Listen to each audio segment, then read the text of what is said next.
Guys, welcome to my YouTube channel knowledge is power. तो आज का हमारा टॉपिक बहुत ही इंपॉर्टेंट टॉपिक है, द कोस्टल प्लेन।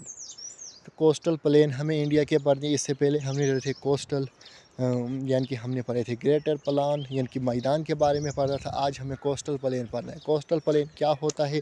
जो समंदर के तट से लगी हुई बाउंड्री होती है उसे कोस्टल कहा जाता है। जो समंदर के साथ बाउंड्री लगती है उसे कोस्टल कहा जाता है। तो हमने इसी यूट्यूब चैनल पर प्ले लिस्ट ऑफ जोग्राफिया के नाम से बनाई है, जोग्राफी ऑफ इंडिया के नाम से प्ले लिस्ट बनाई है, जिसमें हम कंटिन्यूसली हर रोज़ एक वीडियो अपलोड करते हैं। तो आई होप आपने ये मेरी सारी वीडियोस कंटिन्यूसली देखी होगी। तो आज का हमारा टॉपिक है द कोस्टल प्लेन। चाहे आप जेके एसएसबी की एग्ज़ाम की प्रिपरेशन कर रहे हो, किसी भी कम्पिटेटिव एग्ज़ाम की प्रिपरेशन कर रहे हो, आपके लिए ये यूज़फुल वीडियो है।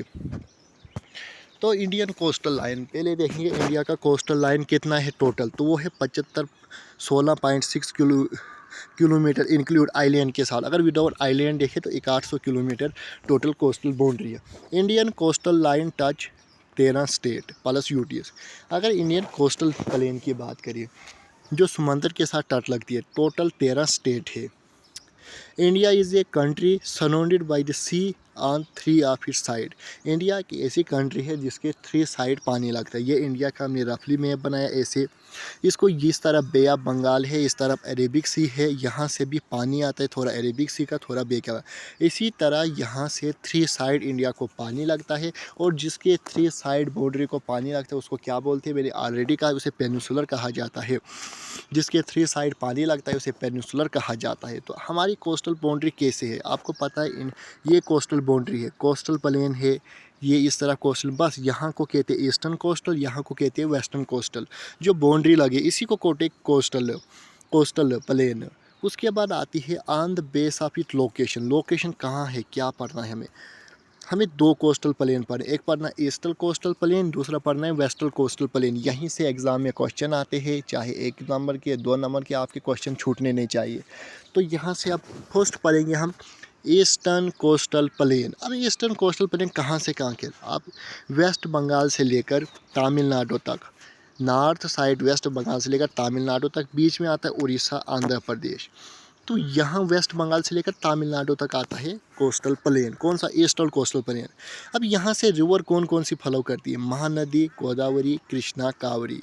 From delta is eastern coastal plan. ये वेरी इंपॉर्टेंट। जितने भी ईस्टर्न कोस्टल प्लान है यहाँ पर डेल्टा बनता है। क्या बनता है? डेल्टा। यहाँ पर डेल्टा क्रिएट होता है।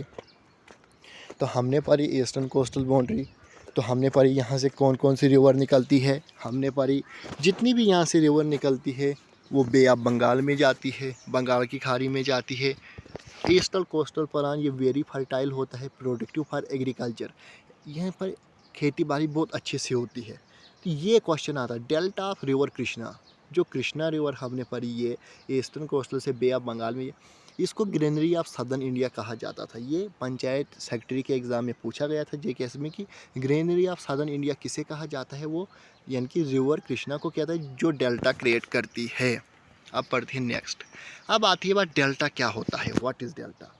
तो डेल्टा की बात करें, wet land that from as river empty their water centimetre into an other body of water such as ocean lake.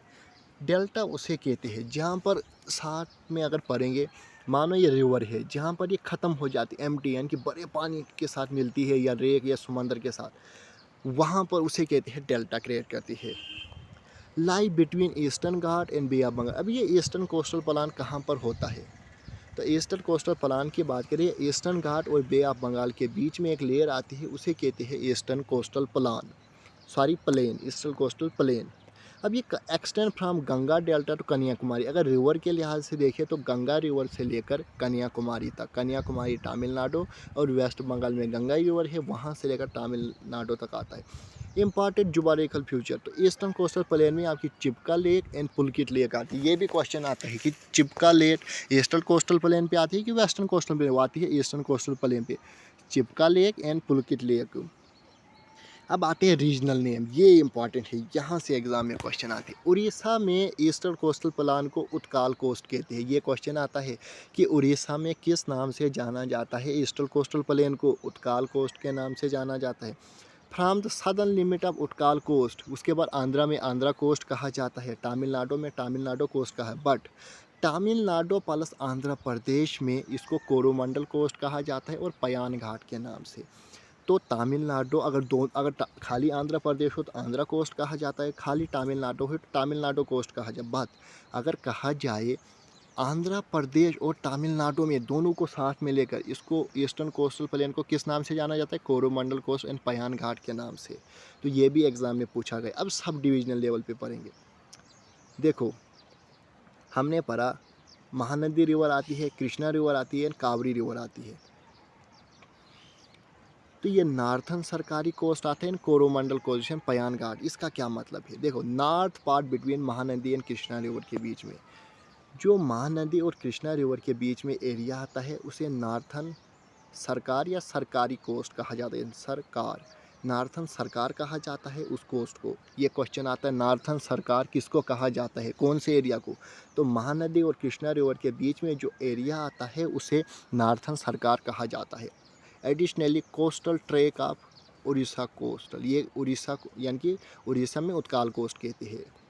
फिर आता है कोरोमंडल कोस्ट एंड पयान घाट, किसे कहा जाता है? साउथ बिटवीन कृष्णा एंड, अब आता है जो ये कृष्ण मैप बनाए कृष्णा और कावरी रिवर के बीच में, जो यहाँ पर हमने मैप थोड़ा हल्का बनाया, इसके बीच में जो एरिया आता है उसे कोरोमंडल कोस्ट कहते हैं या पयान घाट। कभी ये भी पूछते हैं पयान घाट किन दो नदियों के बीच में आता है, तो वो आता है कृष्णा और कावरी रिवर के बीच में। तो ये बहुत ही इंपॉर्टेंट टॉपिक है, आप एक भी पॉइंट मिस मत करना। अब आता है थोड़ा point, coastal line of emergency किसे कहते हैं? ये बहुत इंपॉर्टेंट, क्योंकि यहाँ से हम आगे रिलेटेड क्वेश्चन पढ़ेंगे। Farming occur due to unflatment of land or due to following of sea level. Because of emergent nature, it has been less number of parts. Coastal of emergence उसे कहते हैं, मानो कि पानी की लेवल यहाँ तक है। पानी की लेवल, जब पानी की लेवल डाउन हो जाए और प्लेन दिखाई देने लगे, यानी कि कोस्टल किसे कहती है? जो नदी का तट होता है वो दिखाई देने लगे और पानी कम हो जाए, समझ लो कि पानी डूब जाए, तो उसे कहते हैं कोस्टल लाइन ऑफ एमरजेंस। तो इसी का अपोजिट एक वर्ड आता है सबमर्जेंस। सबमर्जेंस कहते हैं जब पानी यहाँ तक होता है, यहाँ से ऊपर चढ़ जाए, यहाँ तक लेवल आ जाए।